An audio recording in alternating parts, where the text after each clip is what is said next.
could be alone between city lights. We don't have to hide. I wanna go, do you wanna follow? There's something in the air, I can't explain it, but it's there. Ain't nobody gonna find us in our secret love affair. I don't wanna have to hide no more, it shouldn't be unfair. I wanna go, and I wanna know, do you wanna follow? Baby, do you wanna follow? Come with me, do you wanna follow? Baby, can't you see that?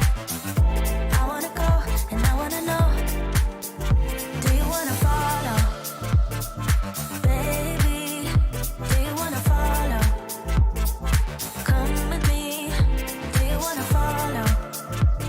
Baby, can't you see that? I wanna go, and I wanna know, do you wanna follow? I can't understand why we can't hold hands, but they don't know what we have is real love. Aren't you sick and tired of having to hide? I know a place, do you wanna follow? There's something in the air, I can't explain it, but it's there. Ain't nobody gonna find us in our secret love affair. I don't wanna have to hide no more, it shouldn't be unfair. I wanna go, and I wanna know, do you wanna follow? Baby, do you wanna follow? Come with me, do you wanna follow? Baby, can't you see that? I wanna go, and I wanna know, do you wanna follow?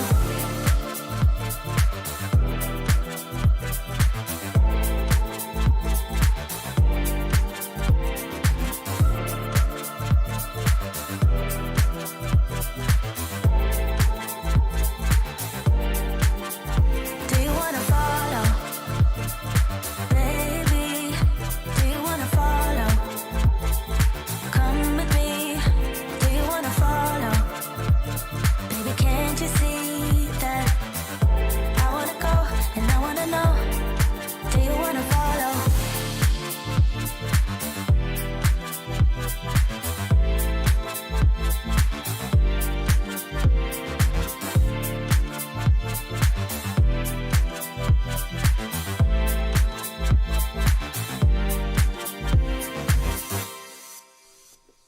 What's up, everybody? Welcome to the live stream.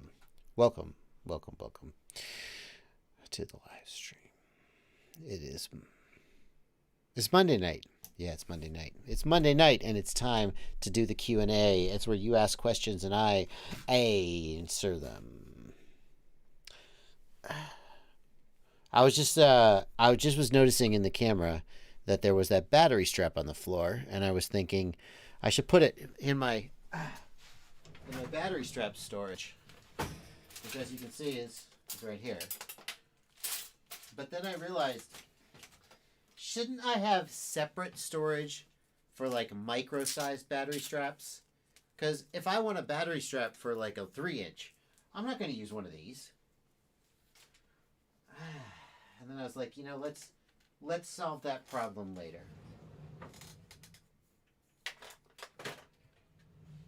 Let's solve that problem later.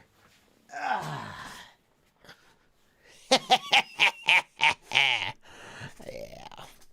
The lights are not new. One Eye PV, thank you for noticing. The lights are not new, but the diffusers are new. This one's gotten a little wonked up, I think. A little wonky. Oh well, it's probably fine. Do I get cold feet? I don't get cold feet, but I do have a little heater. Hang on a second. Let me just, oh, here we go. Oh, yeah.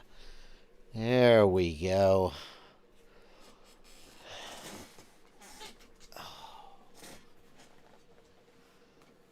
Oh, I'm going to be like Louis Rossmann. You guys know Louis Rossmann? That freaking guy does all his live streams from a recliner like this. Makes me think my grandma learned to stream. Louis Rossmann. I mean, whatever he's doing works. More power to him. It's a great big freaking recliner. The trash does need to go out. Oh. And this does answer the age-old question of whether I'm wearing pants during the stream. I am in fact wearing pants. So now you know. What the hell, Eirik Toft? What the hell have you done?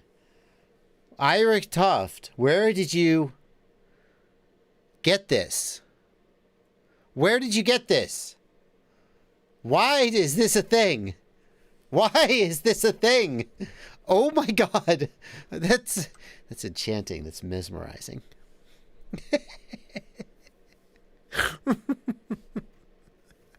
What the fuck?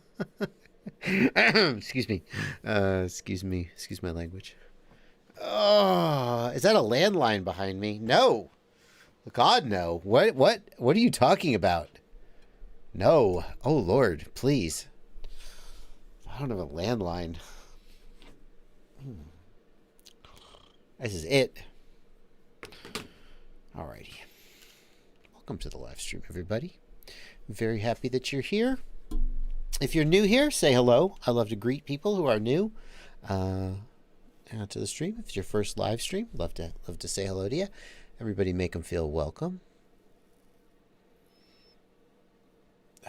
We're going to do some Q&A. You guys are going to ask questions. I'm going to answer them. Let me and we're going to look at awesome, sexy deep fakes of me. Oh.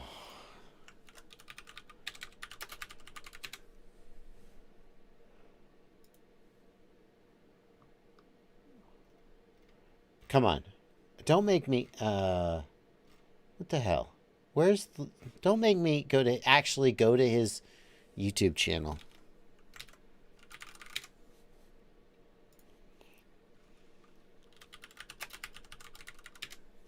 Don't make me actually go to his YouTube channel. There he is. There's Louis. Good old Louis Rossmann. Look at this. Look at this freaking guy. Okay, so first of all, God bless him. He's beautiful. He has 1.7 million subscribers.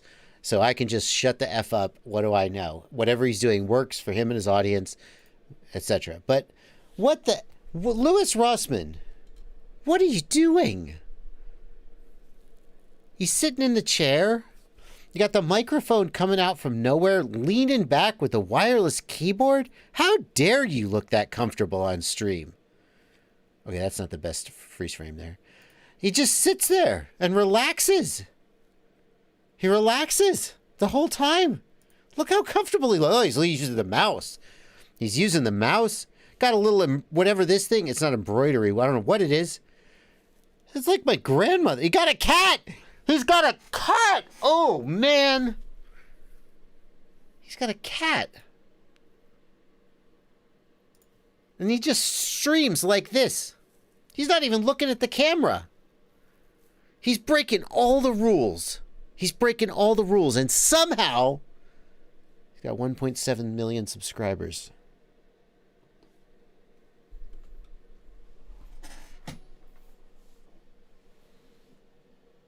Oh, don't you think I'm putting my feet on camera?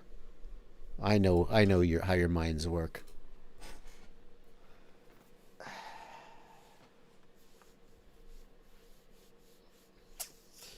Look, as far as I can tell, the more you let it all hang out, the better your stream gets.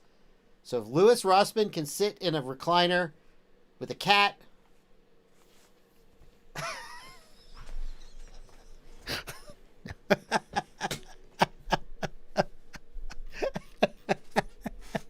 Smash that like button.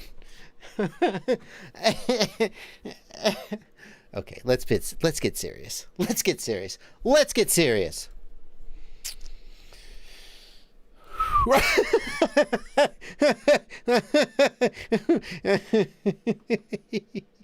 Oh, wait for it. It's going down. It's going down. All right, let's get serious. Come on. Oh, Bubby's here. Put your shirt back on, everybody.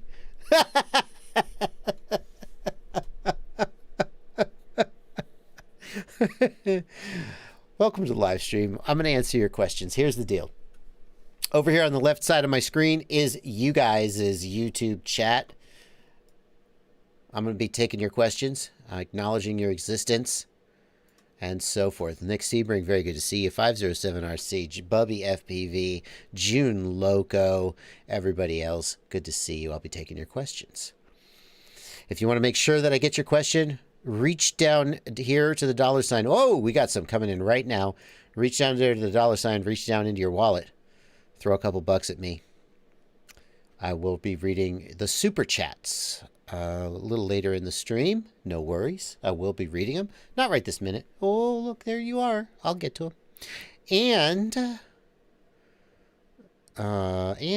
I will also be appreciating these beautiful sausages over here on the right side of the screen. My patrons over in my Discord server. Discord is look at all the channels we have here.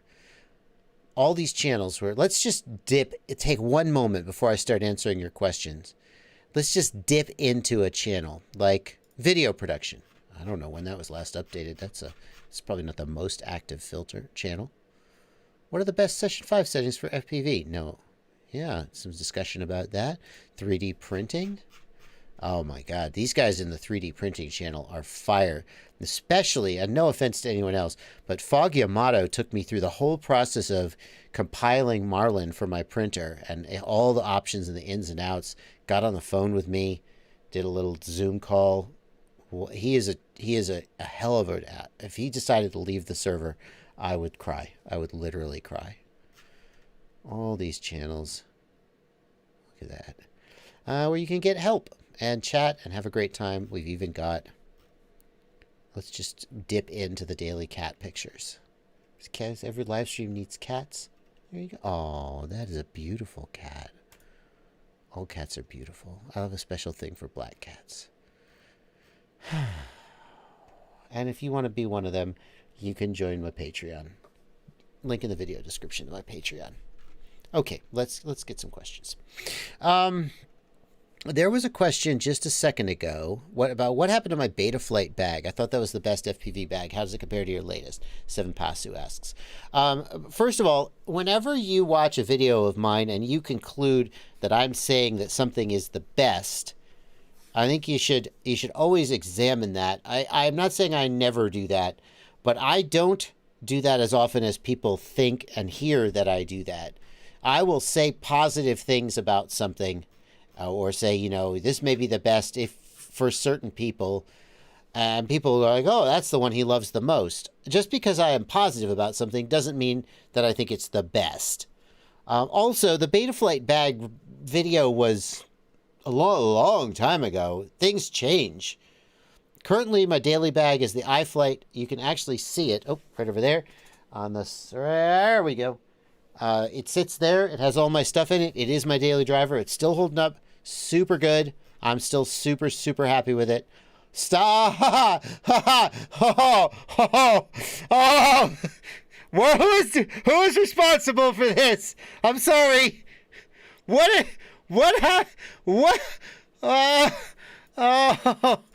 Who's doing this?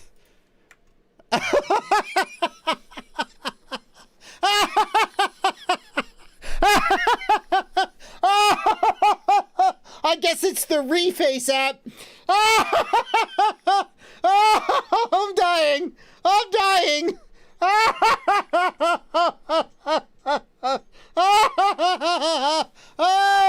jeez.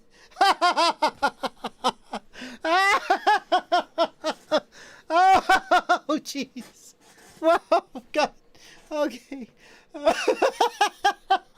Oh, okay. What the? What the? Oh, God. Oh.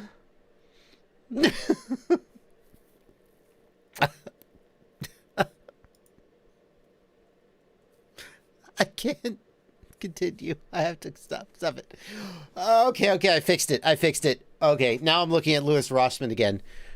It's not funny at all. Okay. The iFlight bag is my daily driver.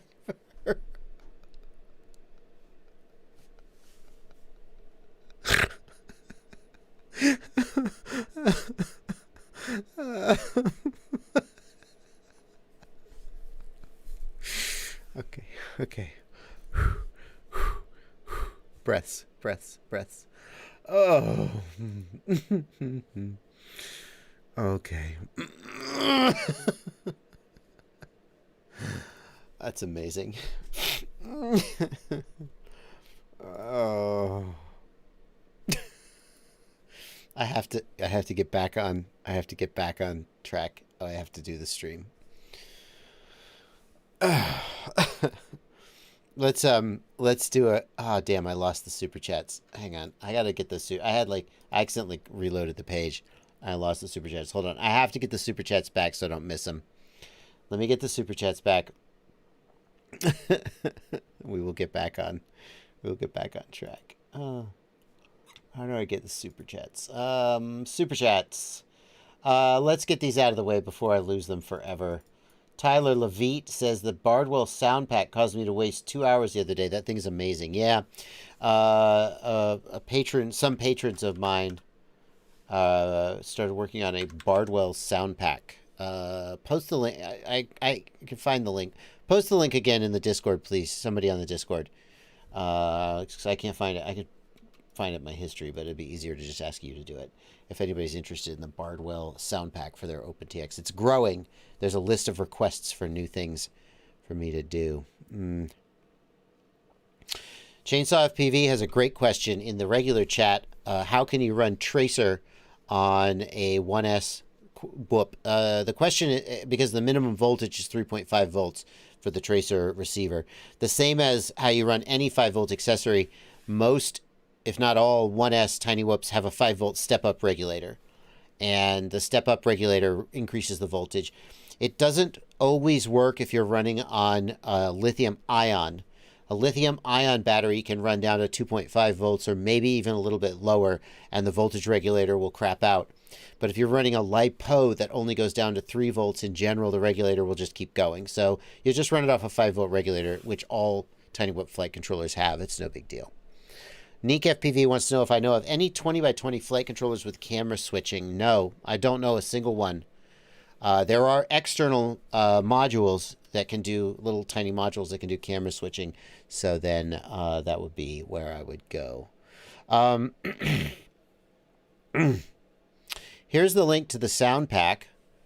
I promise I will not spend 27 minutes plugging my sound pack, but in case people are interested, there's a link to the sound pack. I posted it in the chat as well. This is a sound pack. There's a README file if you want to find out more about like what to do with it and how to use it. And if you go to the where do the releases go? Wait a minute. There were releases yesterday. Is that the same? Is that the same? This is different. No, what changed? There were releases yesterday. What changed? Is this a different repo? This is a different repo. Tia Levitt, I think this is a different repo. Because the one, there were releases on the one that I saw yesterday. What changed? There we go. What's the difference between those two? Let's not confuse things. Yeah, that's the one. Here's the link. Not sure what happened there. Here's the actual link. And there's currently a release where you can get the JB sound pack. And there's if you want to request me to say new things, then leave an issue. Why are there no issues? I thought there were issues. Maybe they're closed issues. Let's look at the closed ones. Add request. Okay, I see. Yeah, okay. Anyway, check that out. Continuing with the super chats. Miguel T, thank you for $5. I bought a few DJI Vista cameras. Is it worth exchanging for the Nebula Pro instead? No. No. If you have the Vista camera, which let's be clear about let's be clear about what we're talking about here. The Vista camera is the original DJI camera, looks like this. If you have this camera, I absolutely would not trash it to go to a Nebula Pro. The Nebula Pro is a great camera, and in my opinion, the Nebula Pro is very, very close in image quality to the original Vista camera. Some would say identical. Some people feel like they see a slight edge, but I think everybody agrees that they're both very good. the difference is that the Nebula Pro is 19 millimeters and the Vista camera is like 20.5 millimeters. So the Vista camera is slightly too wide for some frames, like the JBQAVS. They asked me, how wide do you want the camera plates? And I had the choice to either make 19 millimeter cameras loose or make the Vista camera tight. And so I made the camera plates on the JBQAVS 19 millimeters wide, which means when you put a DJI Vista camera in, you have to kind of squeeze the camera plates in, and some people don't like to do it. But it's not a big deal. It just holds the camera tight, and it's fine. So, yeah, I would not throw out a Vista camera just to get a Nebula Pro. They're both very good. If you have 3D printed mounts, then it's just completely not an issue. It's only an issue if you have like carbon fiber mounts. And then one more super chat here. Eric Crasting leaves a $10 super chat. And I was talking yesterday about a radio with Express LRS and a multi-protocol module in it. And why can't you do a 5-in-1 module? And Eric, I said the details were a little bit technical and I didn't want to go into them on stream, but Eric has left a $10 super chat specifically requesting that I answer this question. So here we go. Why can't you do a 5-in-1 module with Express LRS and then all the other 4-in-1 modules? Wouldn't that be nice? Yes, it would. And it's especially weird to say that you can't do it because the Jumper T18 has a 5-in-1 module. And the Jumper T18's 5-in-1 module has FreeSky R9, which is very, very similar to Express LRS. In fact, they use the same hardware. So if the Jumper T18 can have a FreeSky R9 5-in-1 module, why did I say you can't have an Express LRS 5-in-1 module? The answer is that when they built the Jumper T18, the person who developed the code for that 5-in-1 module was, I don't know his full name, Pascal Langer. Well, I don't know his full name. The guy, the guy who maintains the multi-protocol project? Pascal Langer is the username he goes by. That guy built FreeSky R9 support into his code base. So the 5-in-1 module in the Jumper T18 is entirely built. Okay, got it? Now that is not a sustainable way to proceed. Because if he has to maintain all of FreeSky R9 and all of Express LRS as subsections of his own project, it's too much. So the way to do it is, well, one way to do it is to have 2 modules and a switch internal to the radio. You follow? So the 2 modules are there, and depending on which module you're using, it literally just switches between them. And it has to switch, is it SPI? Some of the people in the Discord server actually work on the project, and they might tell me. I assume it's something like SPI or I2C. But they would have to switch the series lines, because OpenTX doesn't really have code support for multiple internal modules. So they would have to switch in hardware, and you would have to switch the antenna as well. It's a little bit of a hassle. It would be very kludgy to do. The alternative would be that you would have to have one entity maintain both the 4-in-1 project code and the code for ExpressLS or whatever. And basically, it would just be a shitload of work. And everybody, according to Brandon RC in the Discord, who is... Brandon, are you a dev or you just hang out with the devs? I'm not sure. Brandon RC in the Discord says it would be a pain in the butt. We would have to maintain code for both ExpressLRS and the multi-protocol module, and there just was a vote to not go that route. Fog Yamato says...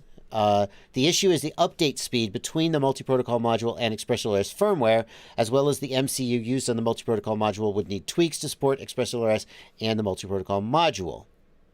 SPI receivers, like the ExpressLRS SPI receivers built into Betaflight flight controllers, have proven that integrating ExpressLRS code into other projects makes it really difficult for people to update in a quick manner. In other words, every time the ExpressLRS project released a new bit of code, which they do all the freaking time, it's exhausting or invigorating, depending on how you feel about it.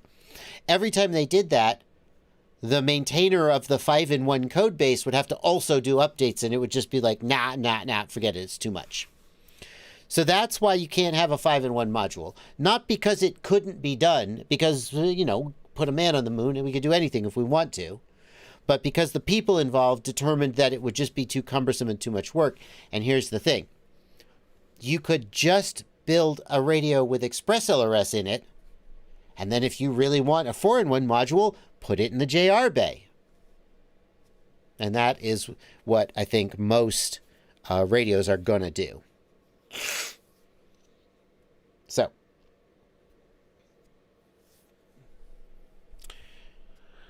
Fog Yamato says the modules use half duplex UART. Oh, I'm surprised. I didn't know that.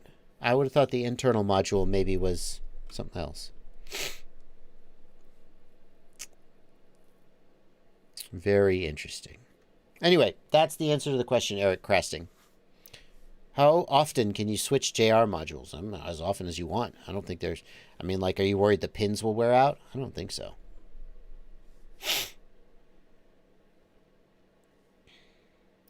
Mechanicern, thank you for 50 Norwegian kroner in the Super Chats. I've been thinking about this ever since I thought you lost it on the Rosser disc crap talk.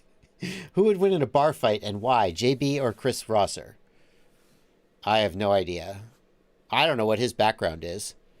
You know, for all I know, he was in the SAS and it just acts like an engineer.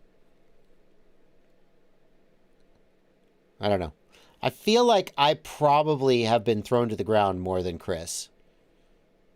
But I could be wrong. Sometimes those nerdy engineering guys, you know, they go do Brazilian Jiu-Jitsu on the weekends.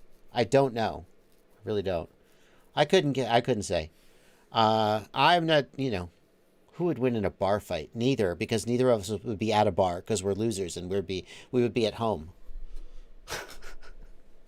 Chris Rosser seems like a tall guy. He looks tall, but his camera is really down low. I don't know if he's that tall.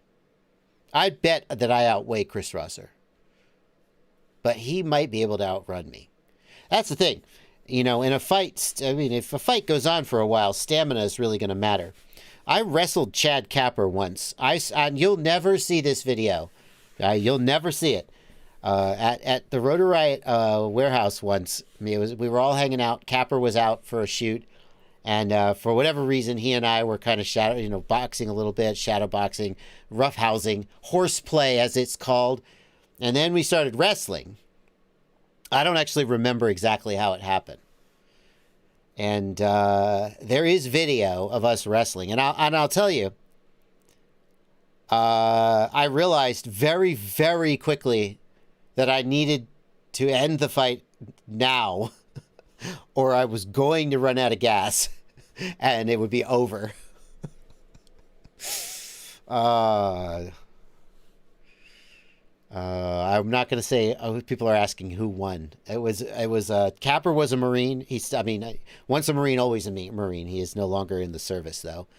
Capper was a Marine, and I once upon a time had a black belt in jiu-jitsu. So it was fun. We had a good time.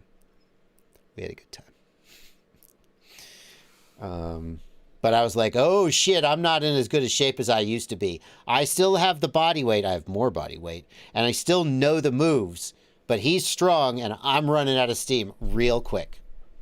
So that was my takeaway. So Chris Rosser, I don't know. What's his level of conditioning? What's his level of skill? We couldn't say. Mike Birdwin. Yeah, Capper was he was a Marine. I think he was... I don't know what his background is. I'm not gonna guess and get it wrong. It was fun.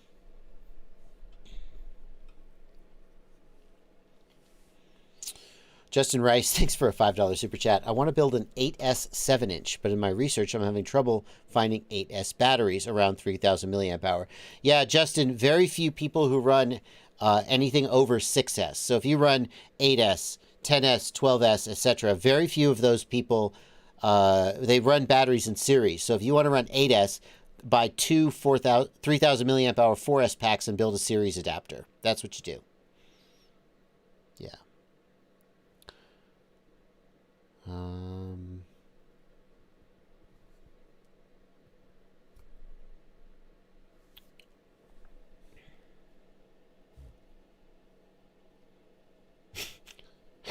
Apparently, people have not seen my jiu-jitsu photos. I have to whip these out every... Oh, where are they? Nope. I can't find them. I can't find them in my Google Photos. Sorry, guys. You're out of luck. Yeah, I studied jiu-jitsu for about 5 years before I moved to... I stopped when I moved to Knoxville. When I moved to Knoxville, I had my first degree for a few months, maybe 6 months. I'm not sure how long. Certainly, I don't think more than a year. And I moved to Knoxville, and I tried the schools around Knoxville, and I just didn't vibe with any of them, and ended up doing other things. So, anyway. Wolm FPV, thanks for a $5 super chat. It was Japanese jiu-jitsu, not Brazilian. Christopher Grand, thanks for a $5 super chat. When's the GEP-RC Synologue 35 review coming out? It is... I am done. I know what I want to say about it. I just haven't sat down and said it. You can actually see the Synologue 35 behind me. There it is. I can't really tell that it's what it is. I need to... It might be out this week. It might be out this week. Dan Z wants to know if I'm tired of drones yet. Heck no. Drones are awesome. Serenity FPV, I lived in Atlanta before Knoxville. So...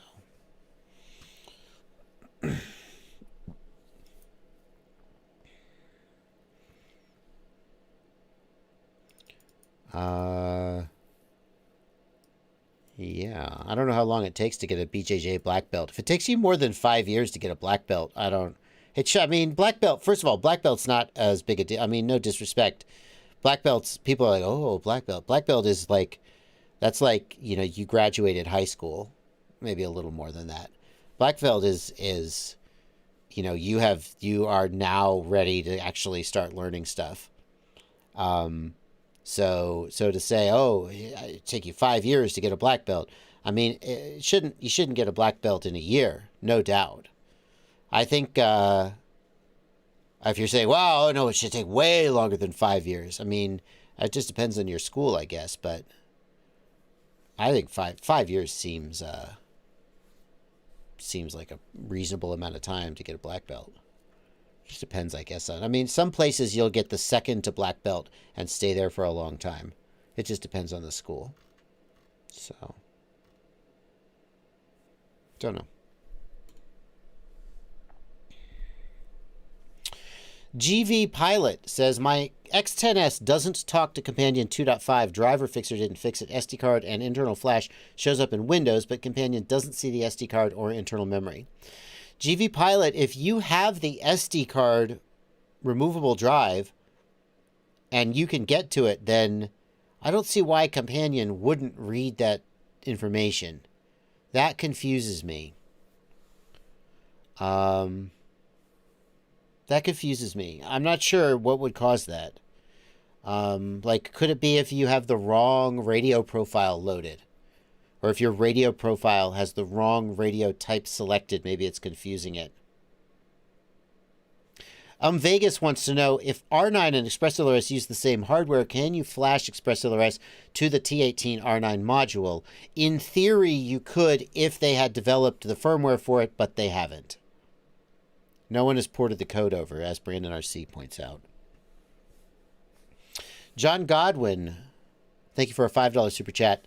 How do you take back control of a quad after failsafe and GPS rescue kicks in? I had RX loss and I couldn't regain control after it returned. John, after Betaflight GPS rescues, Betaflight does not give you control back until Betaflight detects that you deflect the sticks. I think it's either 15% or 25%. I don't remember. It's a CLI option. So what'll happen is the RX loss will go away, but GPS rescue is still flying the quad. And you're like, and you're kind of wiggling the sticks a little bit to see if you have control yet. And you're like, why don't I have control yet? And the answer is that once RX loss goes away, you need to deflect the sticks more. Like pitch way back to slow it down, right? Or just waggle a pit. I don't know. Do something. 30%. MPFPV says 30% is the default. So when people say GPS rescue, I couldn't get control back, most likely what it means is you didn't deflect the sticks 30%. Because you didn't think you were in control yet, and you were like, what's happening? Yeah,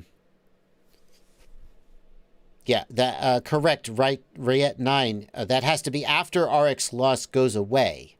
He says he had RX loss, and then RX loss went. He says, I couldn't regain control after it returned. I think that means that he got RX loss went away. You then have to deflect the stick at least 30%. John Goblin says he never got RX signal back. I think it was a bug in RC2. I mean, I guess that's what release candidates are for. I'd be surprised if there was a bug in Express LRS that caused it to not reconnect.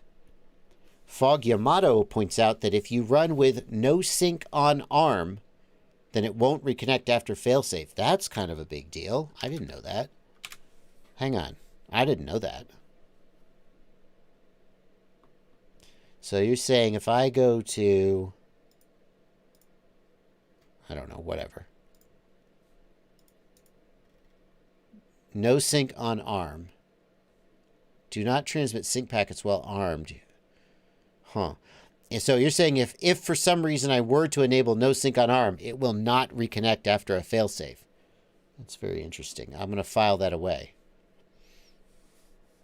Why? I mean, I don't understand why, but I believe you. GV Pilot, I do agree that trying a different computer is a good approach. Kenny Kobe, thank you for a $5 super chat. Thanks for answering one of my emails. Thank you for your donation. What should I purchase? The Nazgul AV2 HD, Evoke, or the Sedora? The Nazgul Evoke is really good. I feel like on a gut level, I would take the Sedora because it has a 30mm sized flight controller and ESC. And even though I beat the hell out of the Evoke and it stood up to it, I just don't. I mean, I value the perceived durability of a 30mm flight controller and ESC more than I value the coolness of those LED light pipes.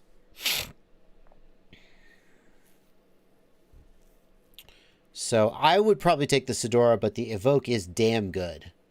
The Evoke is damn good.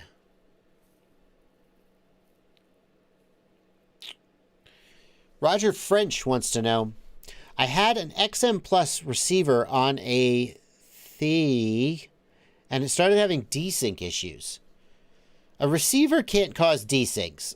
Roger, I'm not going to try to. I'm going to answer your question, but I think there's some missed terminology here. A desync is entirely an ESC and motor problem. So I hate to nitpick semantics with you, but it does matter when trying to explain your problems. So when you say you have desyncs, does that mean that it's falling out of the air due to fail-safes? You must be having fail-safes, not desyncs, I think. The difference is a desync, a motor stops spinning and the quad spirals into the ground.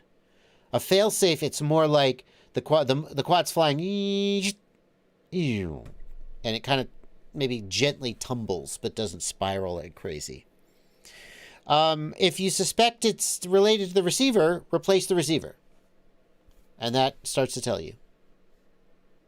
Leo Pont says, how long do you think until DJI ends Vista support and manufacturing? Unknown, Leo. I mean, the thing is that right now, officially, Cadix and RunCam are manufacturing it. We know that's not true. But for whatever reason, DJI is continuing to feed that market, and who knows when they will stop. That is a tough question. Suffice it to say, I don't think they're going to do it forever. And I'm not sure that they're going to come out with a next generation thing that will replace it. I don't know how committed they are to the FPV market. It'll be very interesting, Leo, to see where the DJI FPV ecosystem is in the next, let's say, 5 years. For now, though, we're having a good time.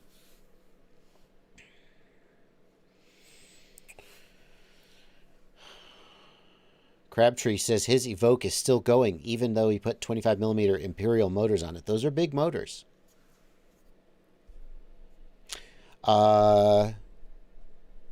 June Loco thinks the Evoke is way overpriced.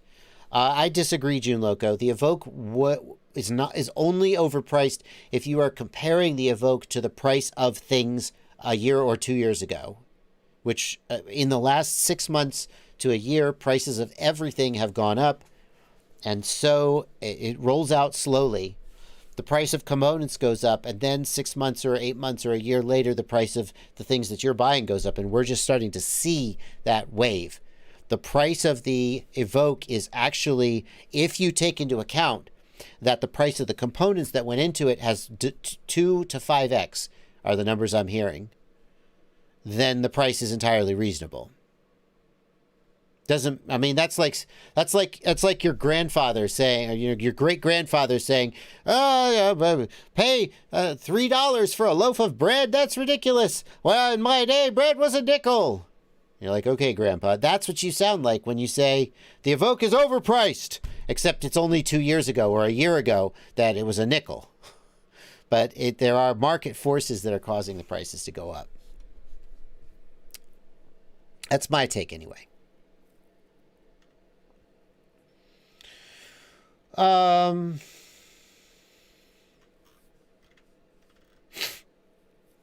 Gaptooth Granny, thank you for 10 Canadian dollars. What bench is that behind you? It is a Rousseau bench. Rousseau.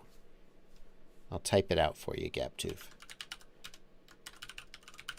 Though if you want to buy one, go to Rousseau. Go to the Rousseau company website. Just search Rousseau cabinets, and fill out their little configurator, and they'll put you in contact with a local dealer. But they're pretty expensive. This is the I'm calling it a business expense because it's part of my set. They're pretty expensive. Props off says Toady RZ says the new people are shying away because of the price point. You're not wrong. You're not wrong about that. That's a valid point. That if a quadcopter is $200 and a controller is $80 and goggles are $100, some number of people will be willing to stomach that, especially given that a large percent of the people who buy FPV gear don't ever get to their first flight for one reason or another. And I remember vividly when I wanted to get into RC. This was before I was even into quads. I was wanting to get back into planes. And I looked for controllers. And controllers were $500, $600. And I was like, forget it. Forget it. There was no way I was going to spend $600 to get a controller for this hobby that I might not even like. It was just an unacceptable expense. I could not afford it. And I found a $100 Tyrannus Turnigy 9X, and it was $60 or something. I don't remember. And I was like, okay, fine, jump. And there are some number of people at the $300 or $400 price point who won't be able to get in. That's it. But that's just the way it is. Some things never change. That's just the way it is.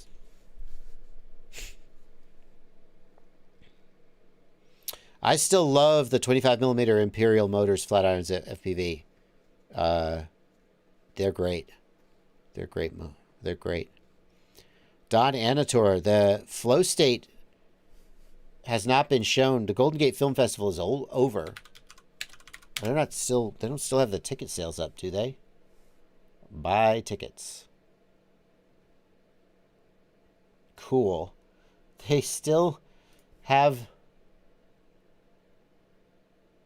Cool. These movies were screened. I see. Yeah. They were screened. You can't buy tickets anymore. It's closed. It's closed. Mr. Stubbs FPV said, Mr. Stubbs FPV, you are already down 2 limbs, sir. Do not mess your hand up. You need all the limbs you have left. You take care of yourself there, Mr. Stubbs.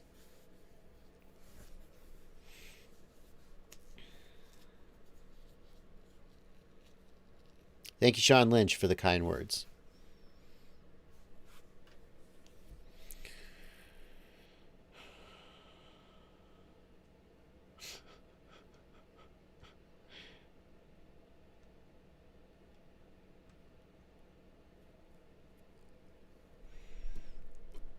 Alrighty, Brandon Beans.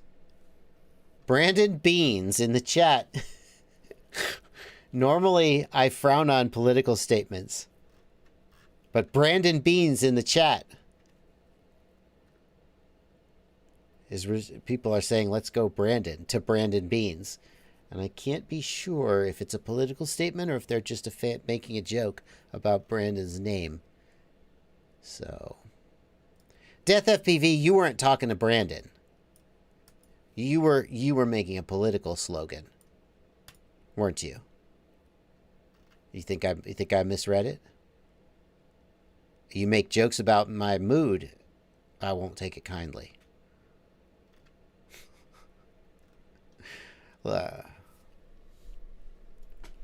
Brandon Beans, Bubby FPV is a big fan of Brandon Beans. He loves beans. Anyway, moving on. I prefer it if people congratulated Brandon using a non-politically loaded slogan.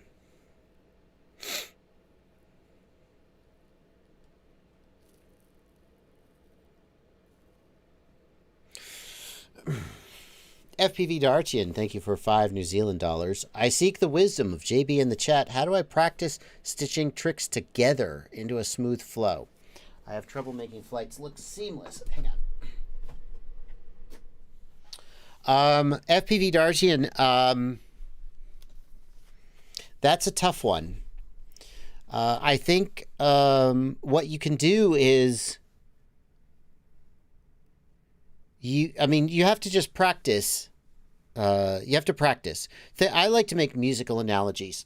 How do musicians get better at improvising and making it sound effortless?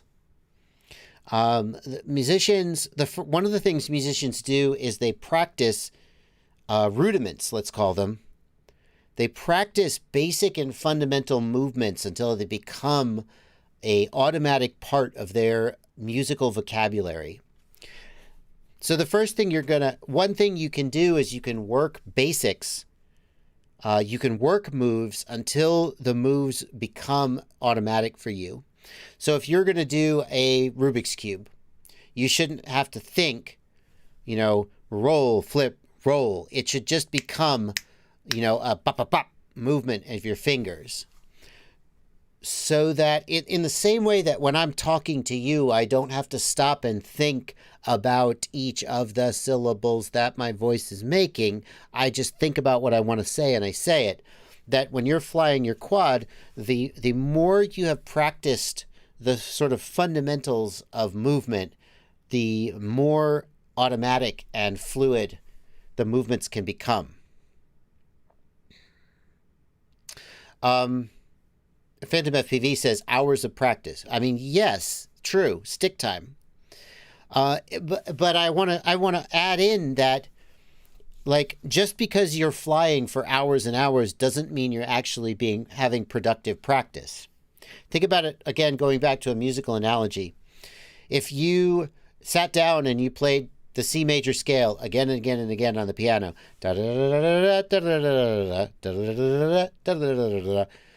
right? You would get real damn good at doing that one thing and nothing else.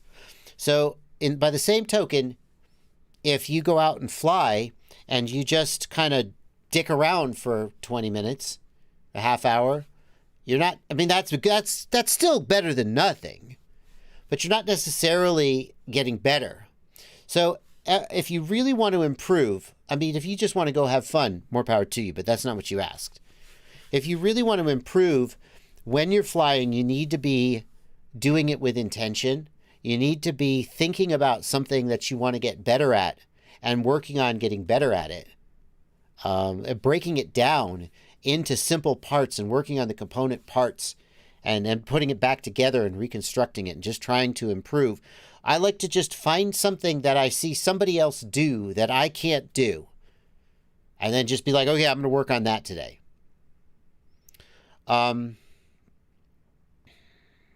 And as far as getting seamless, it's tricky because when people try to have flow and be seamless, I think a lot of the time they end up looking really kind of twitchy, and it's just like you're trying too hard. There's no rest. There's no breathing in the movement, right? So it's tough to find that. It's tough to find that balance. Yeah. One of the things I did when I was doing my 3 packs a day experiment was to try a day where I flew and I tried to never have any hesitation. So the minute I finished a trick, the very next thing I saw, I would start another trick on that thing. Just the first thing that came to my mind. Don't think about it. You split us over a tree, you come out of the tree, you see a gap, you're going through the gap, right?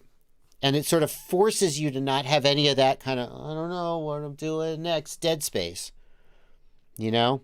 Almost like an improv game. A free association improv game. I see a gap, I'm going to roll through the gap. You know? On other days, you could just work a specific trick, like a trippy spin, which is the bane of my existence.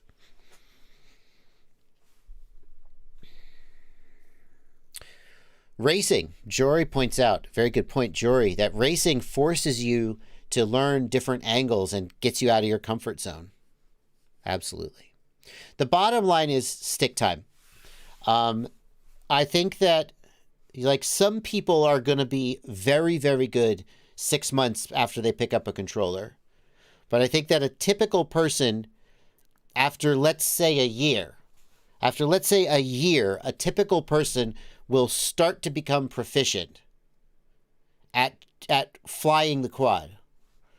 And after 2 or 3 years, they'll start to get some flow and start to really, sort of internalize the way the quad moves. Obviously, there's different timelines for different people depending on how much you fly and so forth. Racing will absolutely make you a better pilot. No doubt. Jory says 200 hours to get to the intermediate stage, unless you're a phenom. Yep. Crabtree says, I thought I was a good pilot until my first race. Yep. If you only fly freestyle for fun, you are in for a real wake-up when you fly your first race, because now you have to go through the gates. Yeah.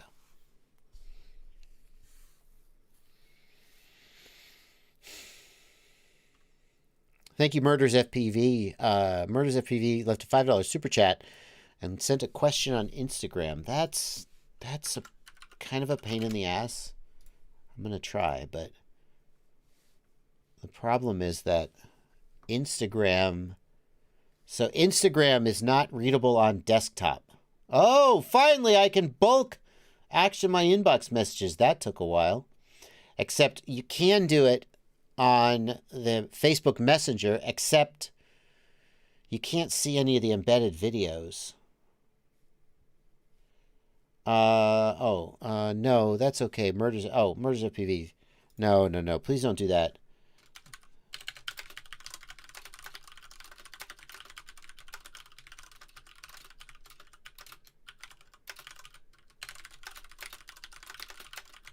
Yeah, no, I appreciate the thought, but generally people don't like you to just spam your affiliate link other places that you didn't personally have anything to do with. I appreciate the thought. Dirk Weber, thank you for a €5 super chat. Best regards from Berlin, Germany. I know where Berlin is. Yeah.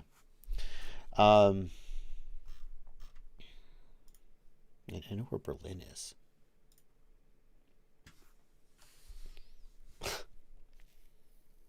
Crunked. This is my custom keyboard. These are the switches that I like. What do you think you know better than me? What keyboard I would like? What's wrong with my switches, Crunked? Nope. I'm not going back to blues. Blues are no good if you live stream. Blues are no good if you live stream. Cannot go back to blues. I had blues.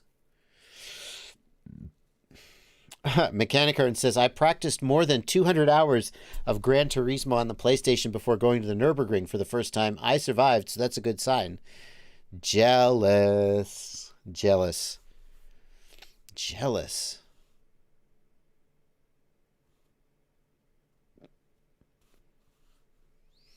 These are browns, not blues.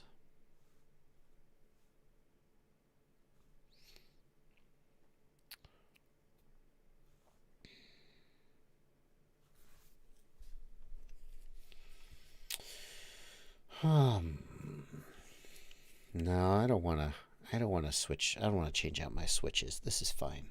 This is fine. Browns are fine.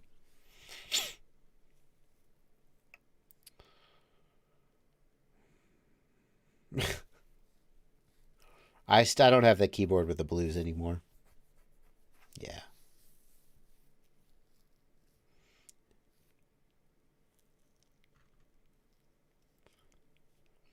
Mayan Hawk says, why does my ready-made RC 24-volt power supply spark every time I plug it in? There is a massive spark when I plug into the wall. I'm sorry, what? Where is the spark? At the wall plug? Stop. Do not proceed. I wouldn't plug that in again. I mean, I don't think mains power should ever be sparking. I don't know what it is or why it's doing it, but if I plug something into the wall and there's a spark, I'm unplugging it, and that's it. I'm not plugging it in again.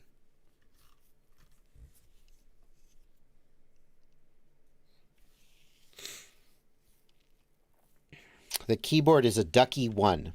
Ducky 1. That's my keyboard. Moritz Ritter says, how do I activate the DJI Action 2 in the EU, but still get the high temp thingy? Moritz, I can't personally verify this because I don't live in the EU, but I would assume if you use a VPN to America, when you activate it, it will think you're in America.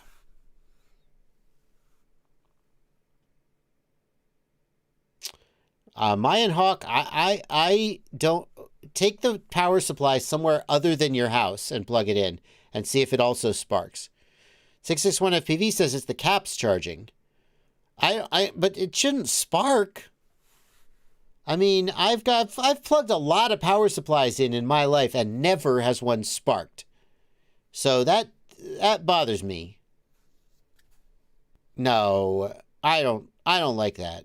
I don't like that.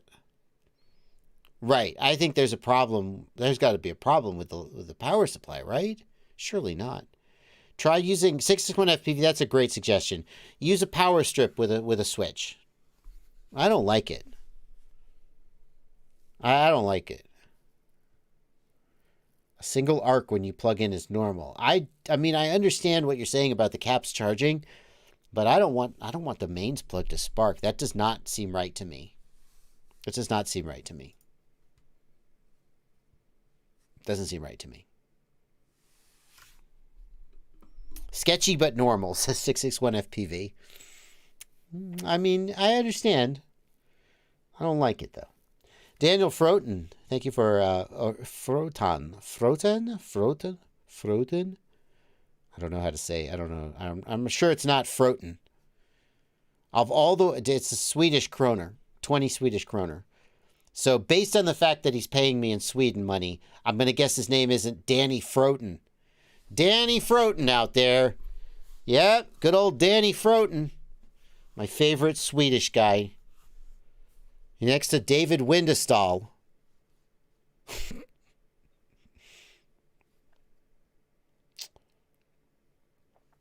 Thank you for 20 Swedish kroner.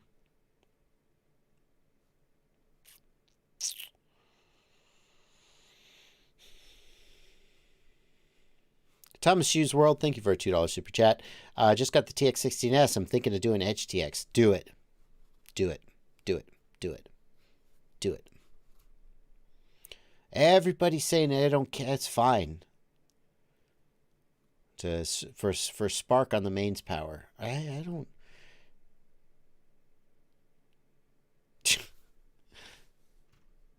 Shouldn't the spark be like contained inside the receptacle?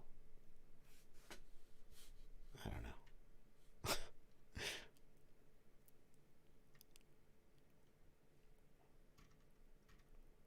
Are you watching the right live stream, Kenny Kobe?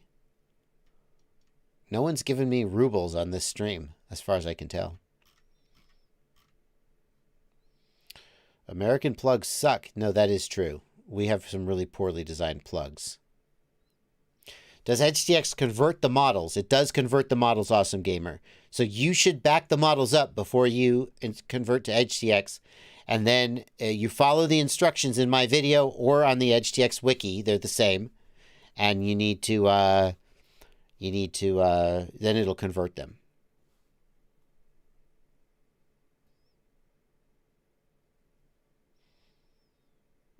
I don't have anything special for keycaps. I'm sure they're double shot, right? They're just whatever keycaps come with the Ducky one. Worst case scenario, the breaker will trip if it's a short or a current leak. Fog Yamato, respectfully, the breakers are designed to protect the wall wiring from lighting on fire. You can have a lot of hazardous conditions without popping the breaker, which of course is why GFCI receptacles exist. But you probably know that. I know you're a pretty smart guy. You probably know that. I don't want to sound like I'm talking down to you. We do, Michael. Where are you at, Michael? I have GFCI breakers in my panel. Not all of them, but they do. They are there. Some of them are there. I think that would be amazing. I wish that GFCI breakers were standard in the service panel. Okay, this has nothing to do with FPV. We're just talking about wiring now.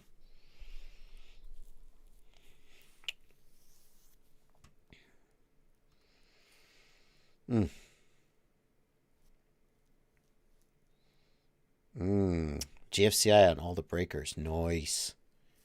Nice. Yeah, that's the way to do it. Daniel Froten, thank you for another 20 Swedish kroner. My favorite drone guy. Thank you.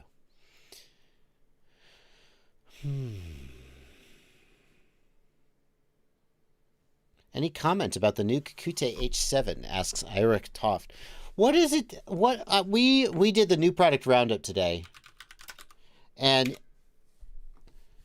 you guys.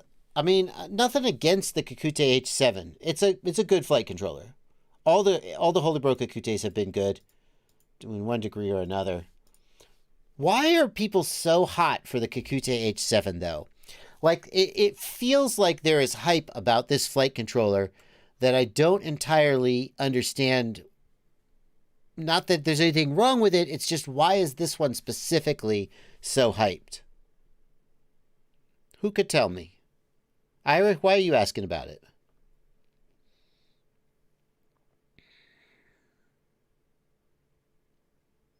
The name is Kakute. Yeah, that's a good reason.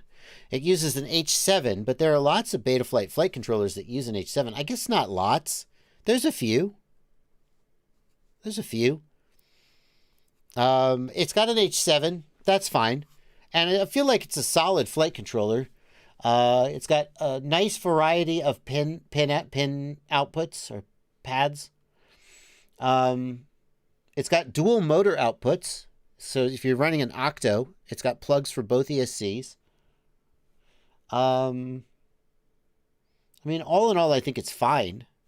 Just that people are asking about it, like, oh, what is it? What is it? Have you heard about it? Is there a better H7 out there? SP Racing H7, of course, very appealing. The main weakness of the Holy Bro flight controllers, and this is true for all of them that have these pads down the edge like this, is it's really hard to solder to these pads because they have such a thin ring of copper. I wish they made this wider. Like, it's hard to get your soldering iron to actually sort of contact the pad and get the solder to stick. I struggle with that. I mean, I can make it work, but I struggle with it. JVFPV likes it because it matches up with the Holy Bro Metal 65 amp ESC.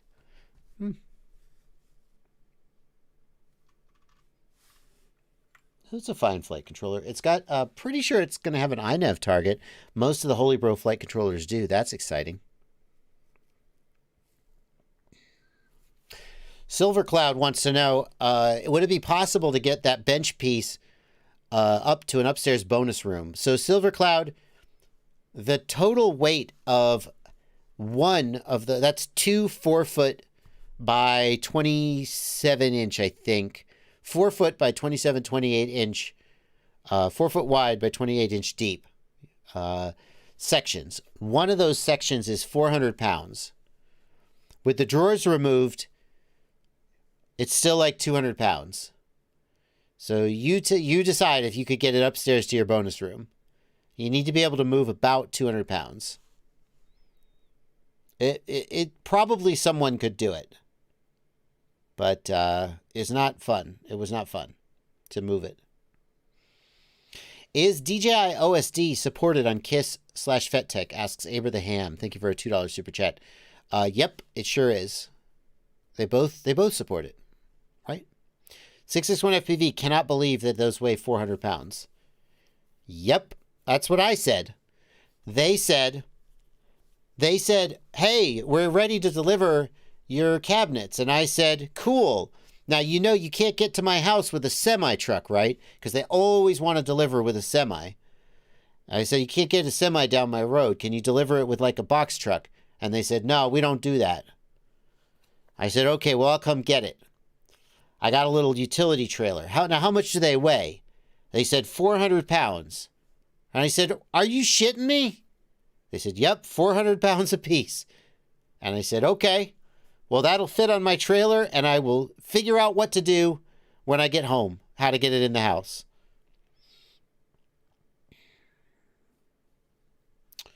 And I did. I eventually figured out a way to get them in the house.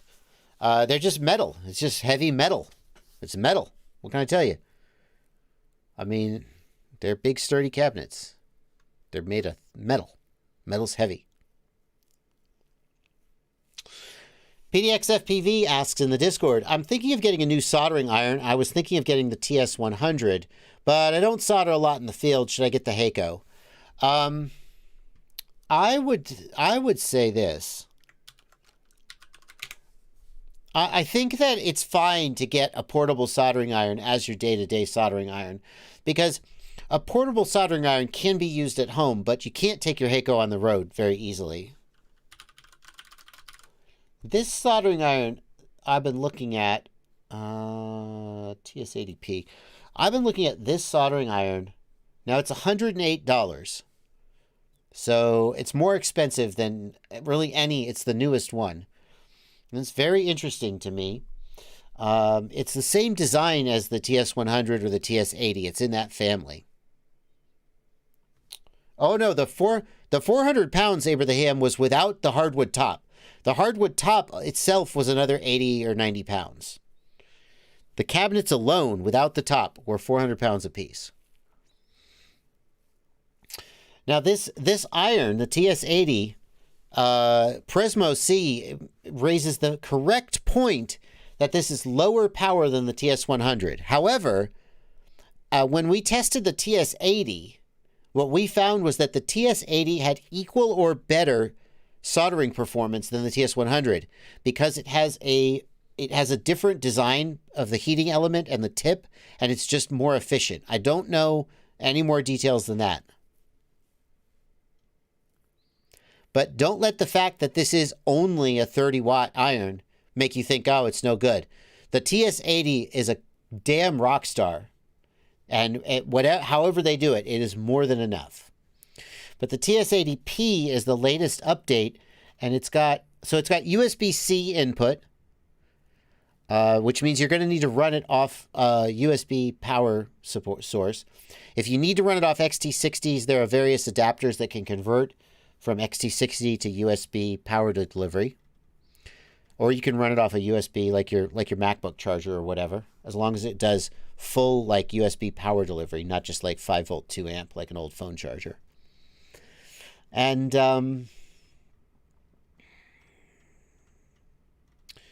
it's got a very nice little look at this way it holds the tip in.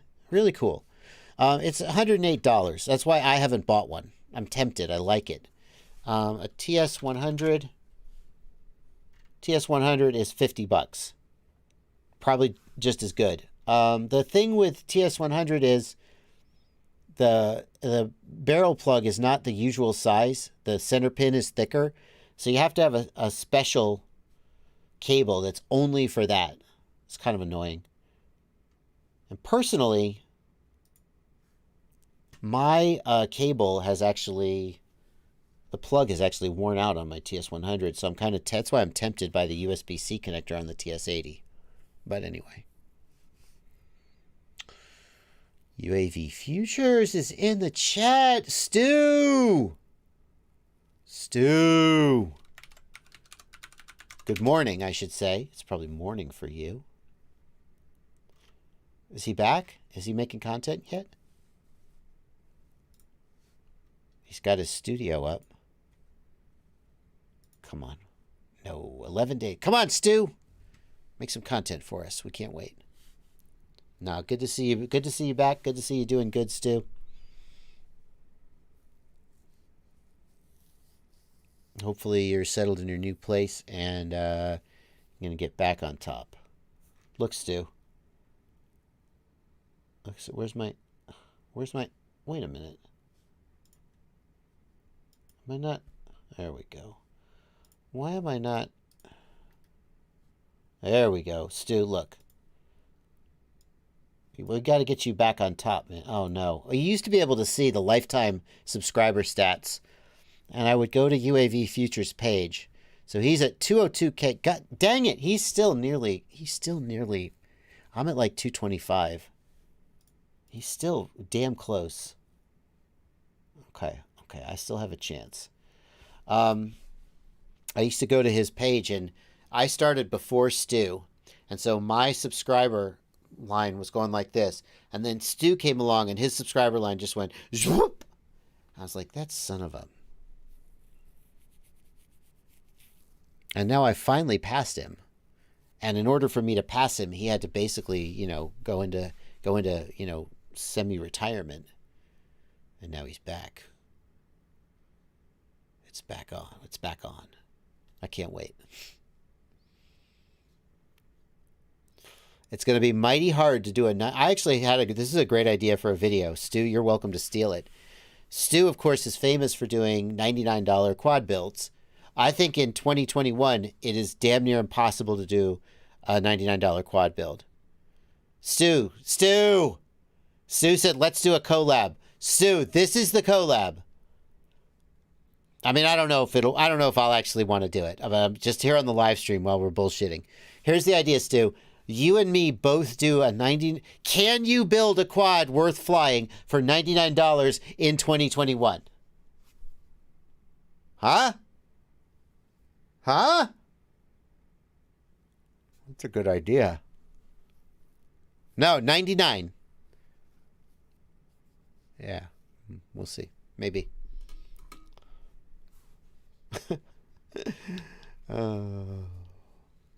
Can you do it? I don't know.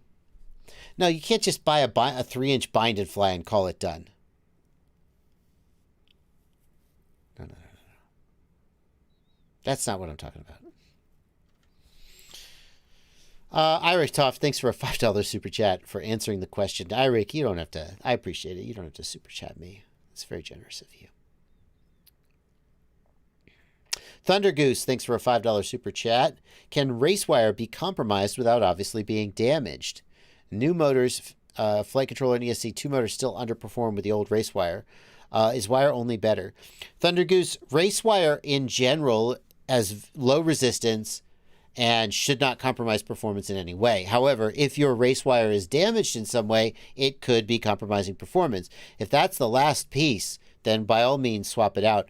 But don't assume that you have to use wires to get the best performance. I don't think that's the case.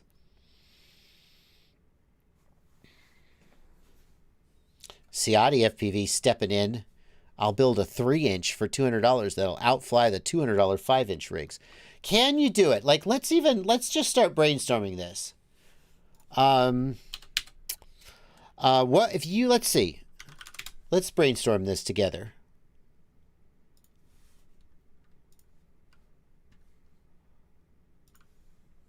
I'm going to give Stu all my great ideas already. That's okay. We'll make live stream content. The frame. The frame has to be a source one. Well, let's just be generous and say we're going to skip shipping. Because when you do a $99 build, nobody's counting shipping. $27 for the source one. Is that the best price? I think it's about right. So let's say frame source one, $27. Motors.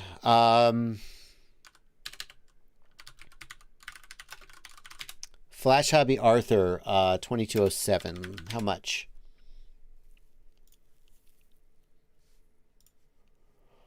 $17? Flash Hobby, you got a mighty high opinion of yourself. $17? Are you kidding me? You need to be low. I thought you were the new DYS. Can you still buy Samgook? Can't get on that. Gotta get new keycaps. Newbie Drone Flow. They're out of stock. You can't get them anywhere. The Newbie Drone Flow. They don't have the crazy deal anymore. I think it's 120. I feel like you should be able to spend less than a Newbie Drone Flow. Emax Eco, what's Eco 1? Is it the Eco 2?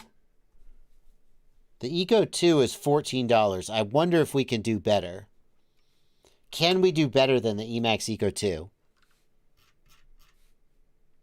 120 for 8 motors is a great deal, JRFPV. Don't get me wrong. That's a great motor. Racer Star. Oh, that hurts me. Those are such cheap motors. I guess that's what I'm looking for. Racer Star. Ah! Oh! Oh! God almighty! God almighty! Do you have any pride? No. What the frick? I cannot. Pacer.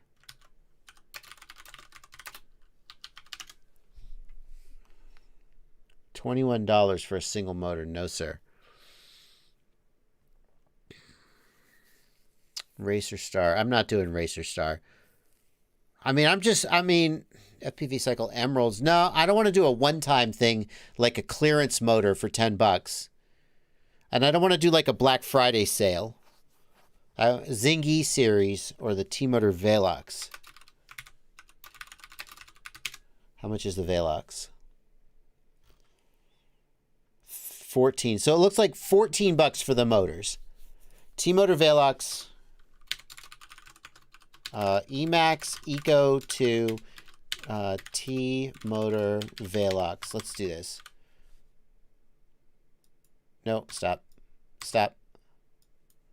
There.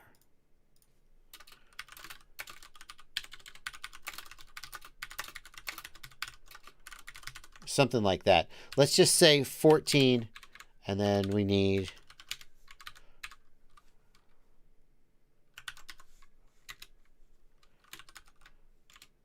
I can't type on stream. Sorry, guys.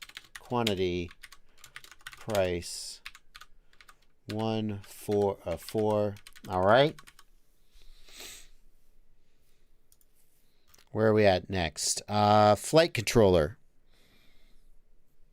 How are Luminaire Chief motors $13.99? Dan Jones says the Velox are better than the Eco 2. Better windings, bell windings for the same money. Velox Veloce Booster are $10 a pop. If it's a clearance sale or something like that, I don't want to count it. Is there a decent motor that's less than $14? Let's think about that. The flight controller. All right, next up, the flight controller. Diatone Mamba Basic. So I feel like this is probably, here's a F722 Mini, F722 Mark III. No ESC, $50. Jesus. We need a flight controller and ESC for like $50. Like, how are we going to do that? The Mamba Basic is, I thought it was like 45 or $50 for a whole stack.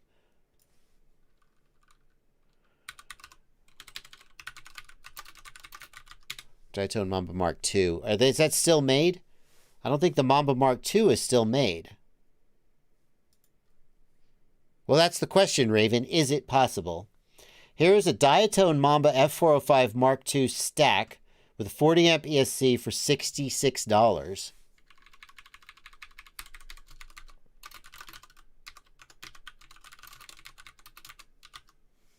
Here, oh, I know what to do. Oh, yeah, no, I got it.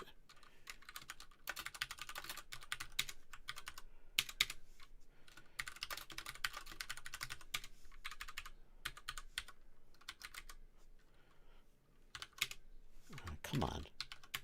New Drone Flow bundle is $120 for 4. Don't make me keep putting the $sign. Let's just put a 0 on these. But no, see, the Flow bundle is $100 for just the. No, that's $120 for 8. I'm sorry. That's $120 for 8. I'm sorry. Race Day Quads has the Mamba. Oh, are you kidding me? How? Mamba 20mm stack F4 with a 30 amp ESC for $37. Jeez. Okay. I mean, Mamba F405 Mini Mark II in stock. Wow.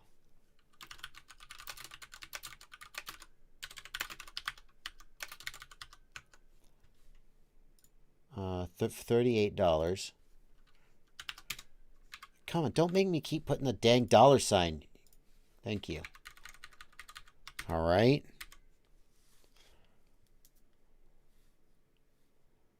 Let's see here. Sorry, Thomas Shoes World. I'm not trying to ignore you. I'm just looking at the browser window and thinking too.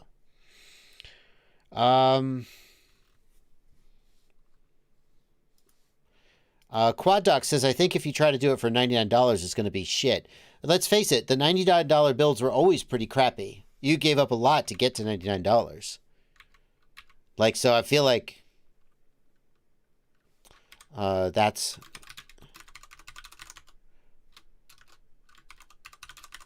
obviously, it's going to be Happy Model Express LRS receiver for like $15. Whatever that costs. How about...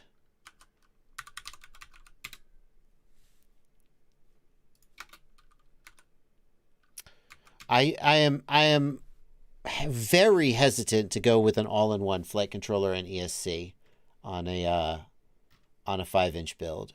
I'm very hesitant to do that. T-Motor Veloce. No, I don't want it. Booster edition. That's a limited edition, though, right, Thomas Shoes World?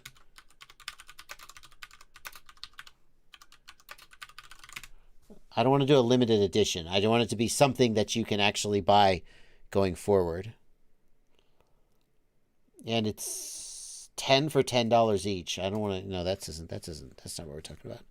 Zinke Pro is an excellent budget motor. It costs $17. We're not going to get under. We're not going to get under freaking $100. Oh yeah, camera with that price. So for camera, Foxy or Razor Mini, $20. I don't think you can get cheaper than $20. Beta FPV CO2 camera. Let's see. $14. Jiminy. What is this camera? It's not, you can't even mount it. That hurts me. Caddx Ant, how much? $15. Oh, wow. I mean, you're going to need some kind of a 3D printed mount because it's a 14 millimeter. That's still $17. Is it a 14? It's a 14 millimeter, isn't it? I would take the Razor Mini for $20 because it's a 19 millimeter. Oh, people like the Ant. Wow. The Ant Micro. Is that a micro? Is that the... That's the Nano. There's an Ant Micro, though. Okay, hang on. People really like the Ant Micro.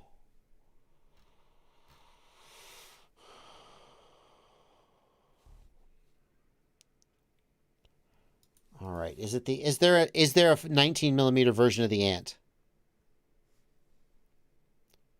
Razor Nano.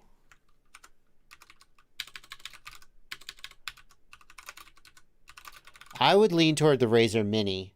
It's $19 and it's a micro form factor, so you're not going to do any faffing about to get it to fit on your frame. Everybody hates that choice.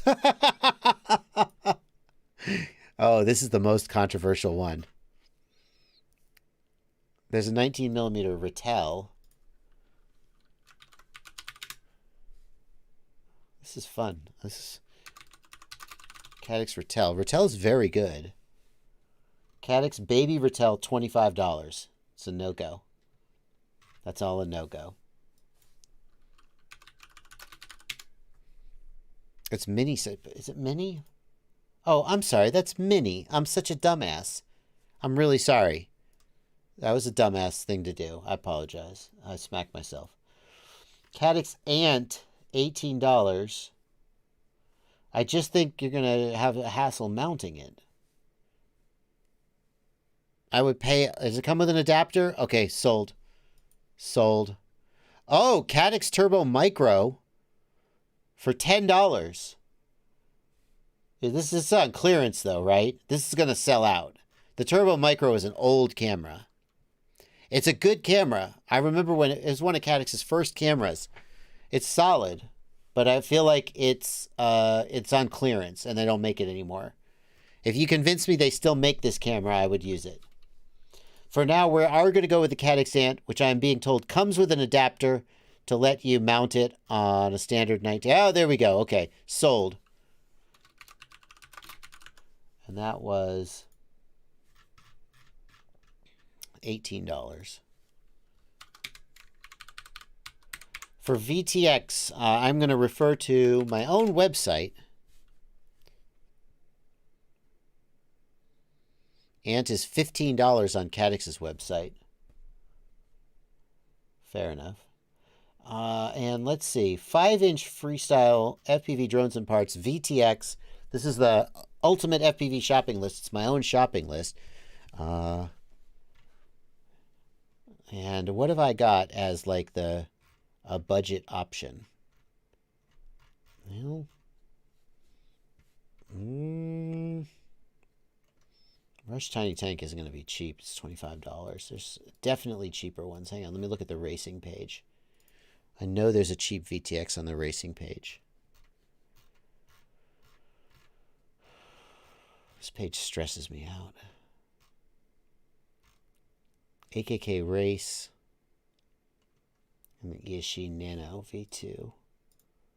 $17, $14. Okay, we're going to go with the Eachine Nano V2. Ciotti personally recommends that. $14. Antenna. Does the VTX come with an antenna? Yes, okay.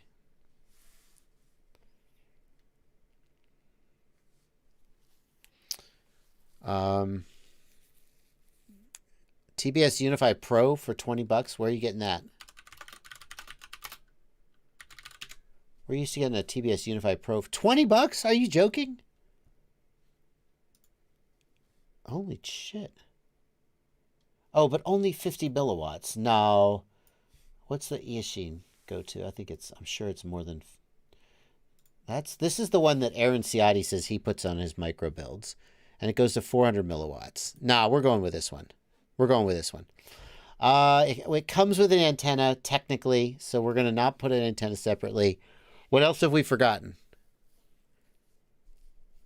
AIO camera for the win. Oof. An Eachine TX06.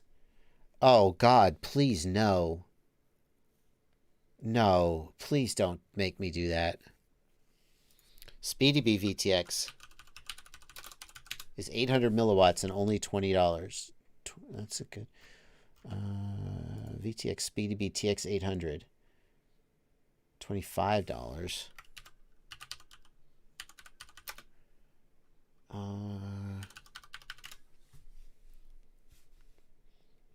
It's not $20, Mike, unless you can show me where it's $20.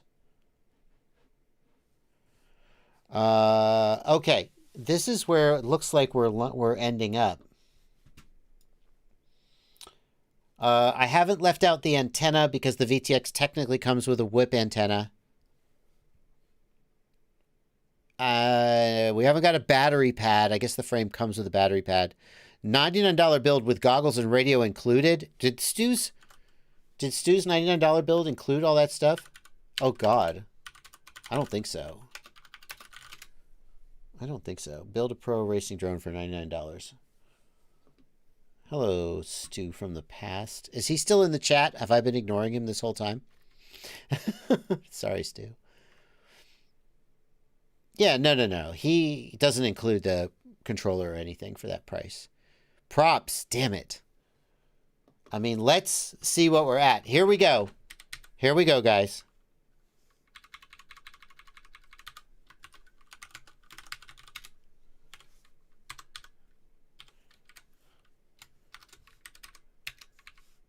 Oh, yeah, no, fill down. Be smarter than me. Okay. And the grand total. $168. That's it. Kyle K says this live stream is derailed into another country. No, Kyle K. No, because this is almost the cheapest, crappiest stuff we could find. Not all of it is crappy. Source One is solid. These motors are pretty solid. Like, we might have saved a little bit of money. This is the cheapest stuff we can almost possibly find. Like, let's say we found a $10 motor, right?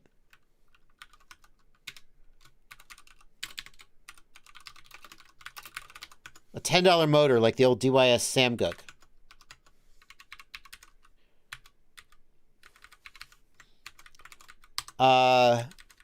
Where else are you going to save money? Where else? Then we got a $38 flight controller and ESC. Like, you're not going to build a $99 drone in 2021. I agree that a separate ESC is needed, Ciotti. The Diatone Mamba Mini that we've got has a separate ESC. So what if we were to do like, yeah, so I'm not going to spend another, oh, and still no battery. Yeah.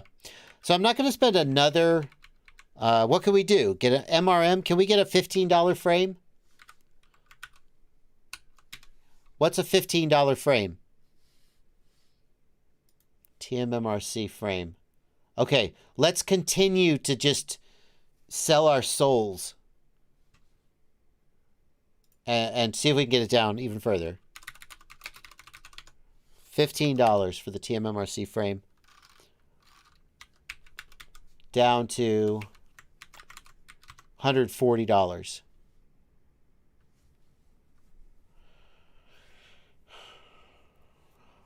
Well, before we go further, let me get this super chat. Rabbit Ambulance left a $100 super chat.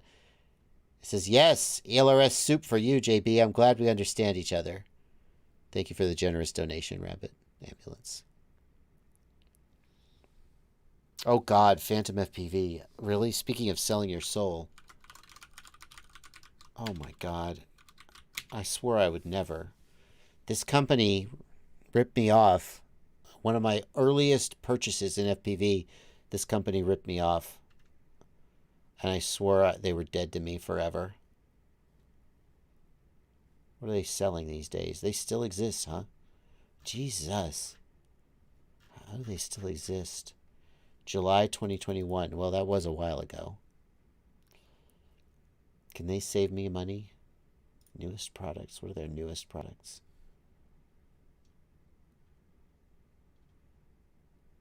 Golly. Still. No.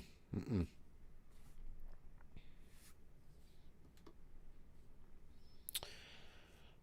Jeff, no, but Jeff, Captain Long, you're right. The newbie drone motors are for an 8-pack. So if we were going to use them, I would put 0.5 here. But we're not using them. So you'll see the quantity is 0. Yeah. So, the takeaway from this exercise is that you cannot build a 5-inch quad in 2021 for $99. Cannot be done. And frankly, even this represents, I mean, I don't actually feel like there's a ton of compromises here. The piece here that I am least excited about is the diatone flight controller and ESC. I think that $38 flight controller and ESC in this day and age is not likely to be very reliable. But even trying as hard as we can, we still hit something like 150 or 160. Oh, Fog Yamato says that stack is discontinued. Shit. Well, then we technically shouldn't be using it if it's discontinued. I think that you would struggle to get $200, to get under $200. That's what I think. And that's why when you look at something like the analog Evoke and it's $300 and you say it's overpriced, it's really not. It's really not. Alrighty. Thank you guys. That was really good. I really enjoyed that exercise. That was really fun.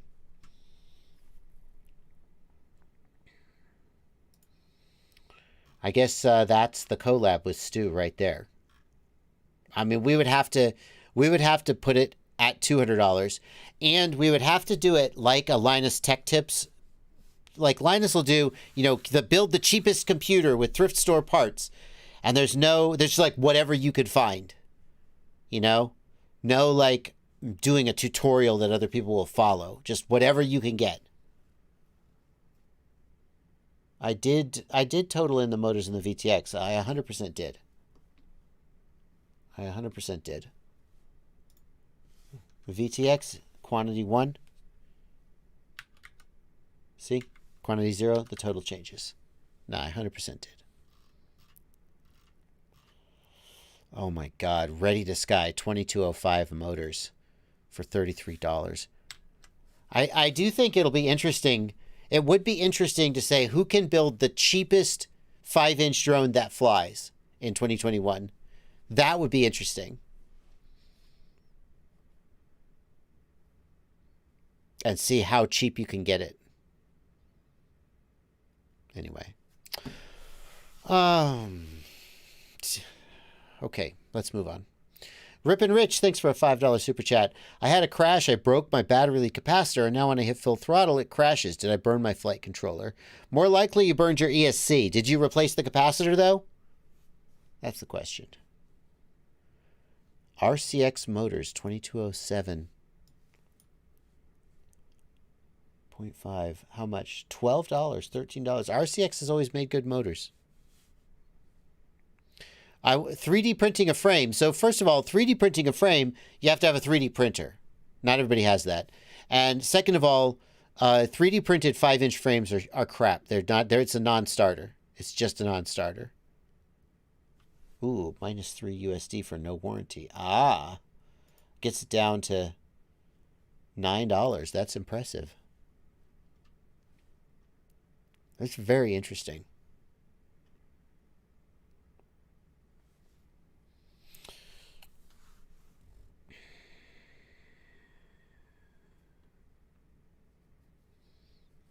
Yeah. 10 Fantic, thank you for a $5 super chat. I need some horned arms for your frame. I don't know when it's going to show up. I don't know what the deal is. Or I don't think they're very enthusiastic about cutting those horned arms, to tell you the truth. I don't think they don't seem to be very enthusiastic about stocking them. I can hassle them about that, but I can't make them cut them or stock them. So, unfortunately, that's just the way it is. I apologize that I don't have a better answer for you than that. No, I'll tell them to do it. I'm going to ask him right now. I'm going to go ask Ryan if he knows. He doesn't know the deal.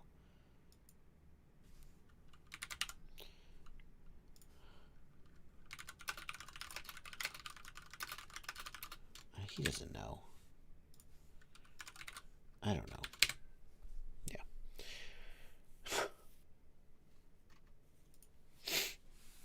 What frames will fit the HD0 1-watt VTX? Good question, Bloated Goat FPV. If you believe Vanover's recent video, that VTX is about 40 millimeters exterior dimension. That's gonna. I think you're gonna need to fit it on top of the flight controller, and even then, some frames aren't gonna fit it. So it's a tough question. But until we actually get the VTX, I don't know if we're going to be able to answer that question. June Loco, the build was at about 160. And if we imagine a hypothetical $10 motor, it comes down closer to 140. So.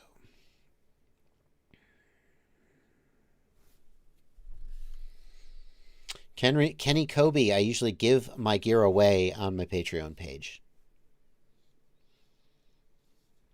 FPV Trucker has a set of horned arms. 10 Fantic, you could see if he'll sell them to you.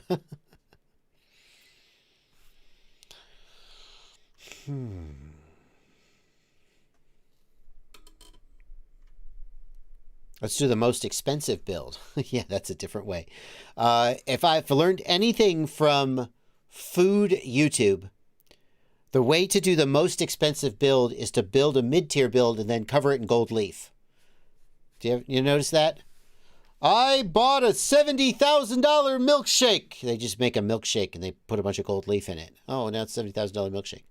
Oh boy. June Loco, that's the opposite of what I said. June Loco, oh my God. We cut every corner to put the shittiest, cheapest gear in the quad as we could. And it was still $170 without props, $160 with no props. So add props, put another $10 on top for $170. The shittiest gear we could find to get a really good quad with good components and etc. for $300 like the Evoke. I think we proved that that's actually a really fair price. So, I mean, we used a discontinued flight controller that was made 2 years ago before the component shortage. These aren't things that you can do when you're putting out a modern retail product. These aren't corners you can cut. I guarantee you, if you built that quad that we spec'd out at $160, half of them would be dead within 3 months. $300 for the Evoke is absolutely a fair price. Kyle Martin, I do think you could get it under $100 if you were to build a tiny. You could build a tiny whoop for under $100, probably. I mean, you could do some things under $100. Anyway.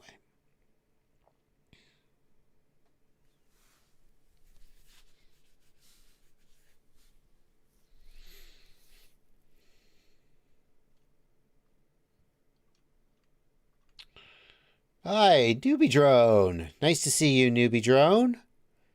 Ears must have been burning. We're going to mark you as a moderator. Nice to see you there, talking about your motors today. Liftoff is the sim that has my property on it, Kenny Kobe.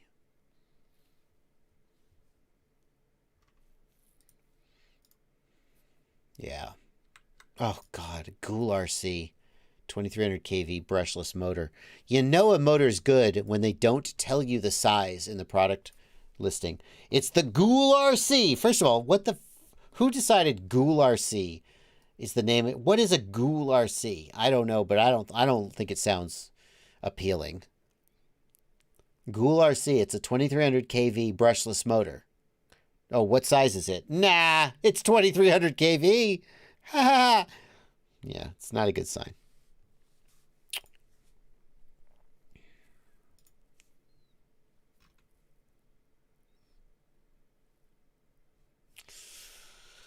Alrighty.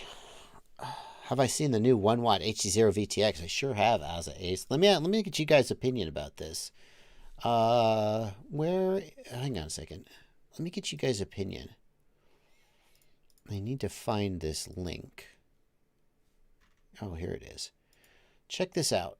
This is Alex Vanover flying the 1 watt Sharkbite VTX. Now he is, hang on, go back. He is standing at, see this car right here? That's where he's standing. This is the 1 watt Sharkbite VTX. Let's see what we think. Yeah, he went in. He came out. He went in. He came out. Oh, okay. I don't think that was where he meant to go. Went in, came out. This is tough. It's tough because, like, the fact that I'm seeing any breakup at all kind of disappoints me. I would have been hoping that at this range, at 1 watt, you would see no breakup at all. But okay. I was a little disappointed. He didn't really push at all in terms of range. I'm sure that he doesn't want to, like, it may be a pre-release or pre-production unit or something. But I will say the 200 milliwatt VTX would be doing worse than this in the same distance and location. But it didn't knock my socks off. This video alone didn't, like it's a case of, like, leaking something kind of tepid like this. Almost maybe would be better to, really build the hype. See, never really went behind the building. Never really went into a little bit into the building. I kind of wanted more. Here's the actual unit, though. So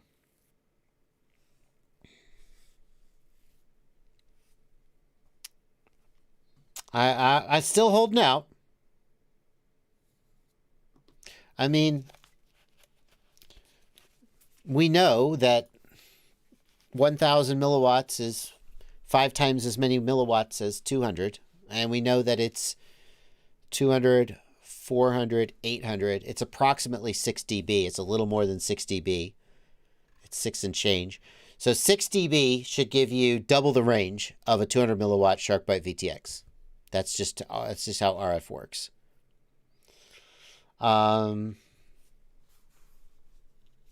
We'll see.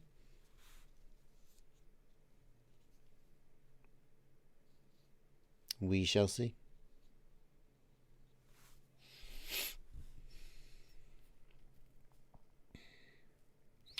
Chris Croft says, why don't they remove the heatsink? I'm sure that heat dissipation is the major thing that they're struggling with solving. So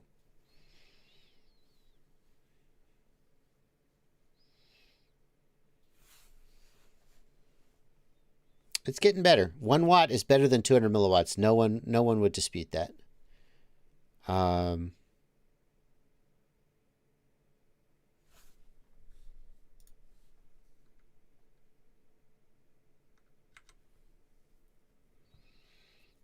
Correct, Bobby Bags. 1 watt should be a little more than double the range of 200 milliwatts. Mike Bergman says, I thought it was a better image than that. Well, we are seeing it via YouTube compression and so forth, so we have to give it a little bit of the benefit of the doubt. Rotor Village wants to know what's on the bench. That is a Rotor Riot, the Rotor Riot sub 255 inch. I'm going to be testing it against the 250. We'll see which one I like better. Can I run my goggles off a 3S battery using an XT60 to barrel connector? Asks Ron Vaccaro. Yes, the DJI goggles, the V1 are rated up to 17 volts. The V2 can do up to 6S. Is HD0 variable power? Asks Mad Max FPV. It is not. It is fixed power. What frame was Vanover flying? Good question. Was it his freestyle frame or was it the his racing frame, the switchback?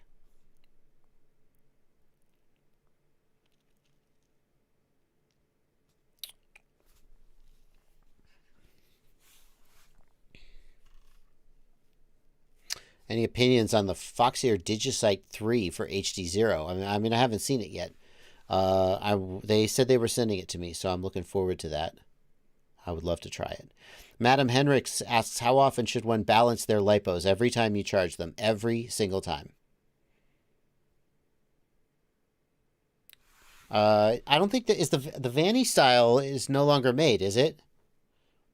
Wasn't the company that made the Vanny style go out of business? Or maybe Vanover just pulled it from... I think they went out of business. Wasn't that made by FPV Flight Club? I hope I'm not... No, Rotor Riot makes it. I'm sorry, that's not the Vanny style. That was his old frame. I apologize. The Vanny style is made by Rotor Riot, so presumably that's what he was flying. What is it with the Rotor Riot frames? Rotor Riot...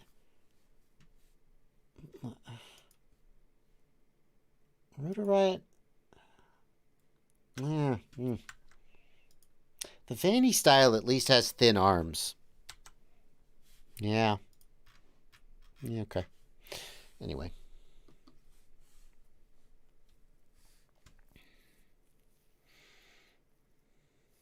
Why aren't more people using the TBS 69? Asks Kelvin Santos.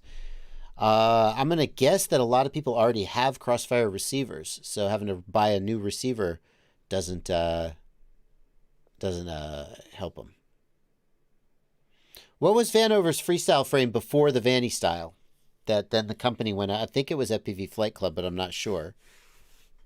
He had a frame and the company stopped making it, and then he made the Vanny style.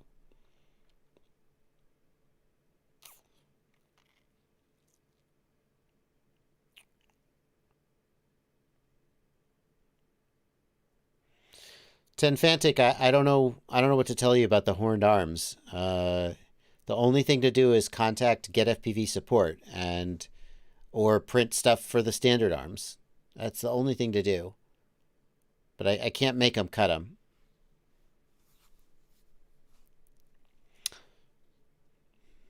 Athix, yeah, TAC just got sponsored by... Oh, there we go. I'm not crazy.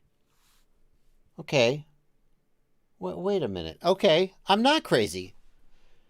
This is... Now, FPV Flight Club definitely went out of business. They had a going out of business sale. And they announced, oh, we're getting out of the hobby. I mean, the fact that here we are still with their website up, I don't know. This is the Flight Club Vanny style. So did Rotor Riot just pick up the frame? Because this looks mighty similar. I guess it's not identical. No, this has got the metal plate. This is completely different. This is the Flight Club Vanny style. And then Rotor Riot designed their own Vanny style after Flight Club went out of business. That is my understanding of the situation. Can you still buy this? No, it's back. It's out of stock. Okay.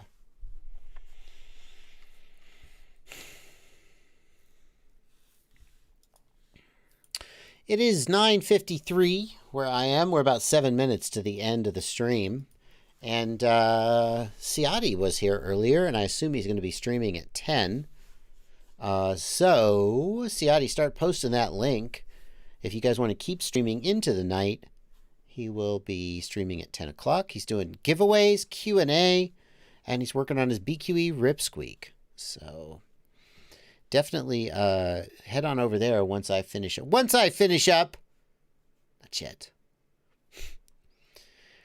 Kelvin Santos asks, for people who are transitioning from FreeSky to Crossfire, isn't a 69 perfect? That depends, Kelvin. I have heard people say that they are not as durable. Aber the Blunty, I have only received a single $100 super chat, which I did acknowledge. I don't know why the super chat's showing up 3 times. Let me just double check that. I did call out Rabbit Ambulance, and thank him for the $100 super chat. Let me just double check that I didn't get 3 more. No. There's only the one. There's only the one, for sure. I don't know why it's showing up 3 times for you.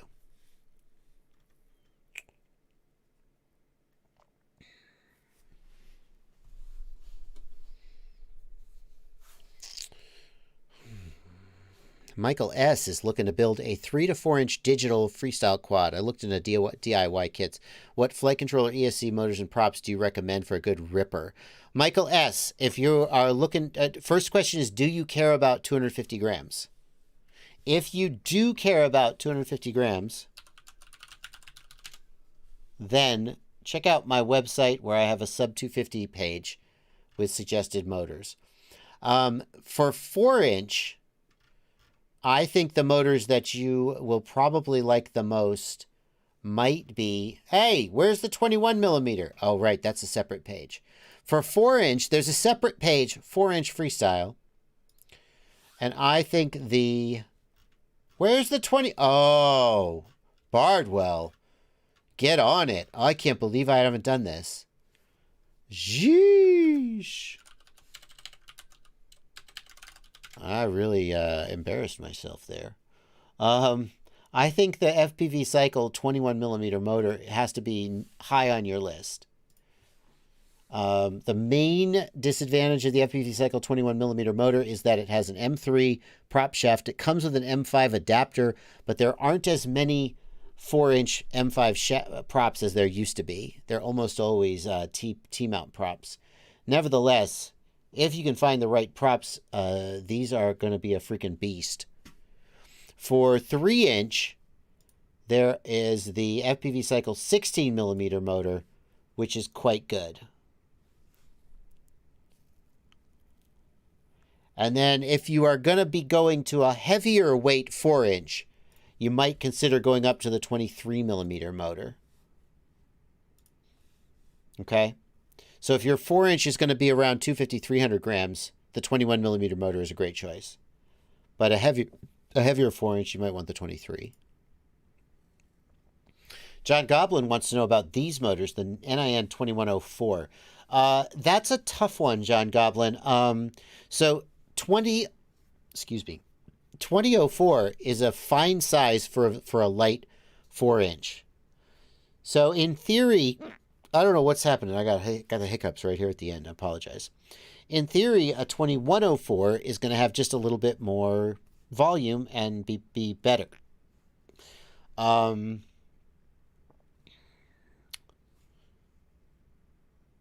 But there you go. I don't have a personal experience with this motor. Mupshot says, why would you even mention the Flash Hobby motors? Here's why. Because some people want to buy the cheapest thing they can, and they don't care about quality. And I who am I to judge? I don't think you should buy these motors. I don't. Why is the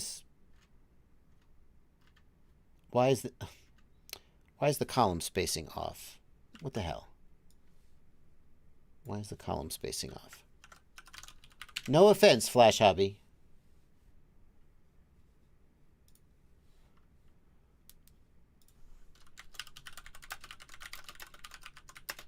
Oh, what page is that?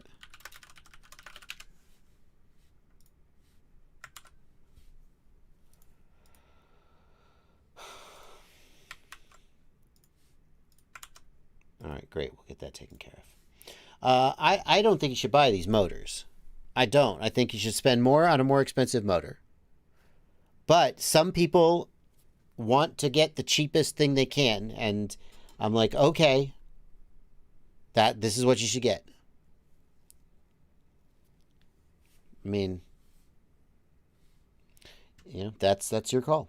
Somewhere out there's somebody who bought Racer Star motors and loves them. I don't understand it, but they exist. So there you go. Epicness wants to know, do you think a 75-gram weight increase on a 5-inch freestyle quad will be noticeable? Yes, yes, yes, yes, yes. Absolutely, it will be noticeable. A 40-gram weight difference is noticeable. Take the battery out of your GoPro and save 25 or 30 grams. I think you'll notice the difference. 75 grams, yes, 100%. So, alrighty, folks, we are going to wrap up. It is 10 p.m., and I got to get out of here to make room for Aaron Ciotti to stream. He's got the link posted to his stream if you want to head over there. In the meantime, I'm going to get out of here. Thank you so much for coming out. Thanks to everybody who left super chats, questions. Thanks to my patrons in the Discord server. If you would like to support me, please join my Patreon. Link in the video description. Patreon is a website where you can subscribe to me for as little as $2 a month, or more if you feel like I've earned it. If you don't feel like I've earned it yet, just keep watching. Send me a question in email if you prefer. Send me a question on Facebook Messenger. Email is the number one way. Messenger sometimes puts those messages in spam, and then you think I'm ignoring you, but I just really didn't see your message, so oops. But once you feel like I've earned it, the best way to support me is to join my Patreon.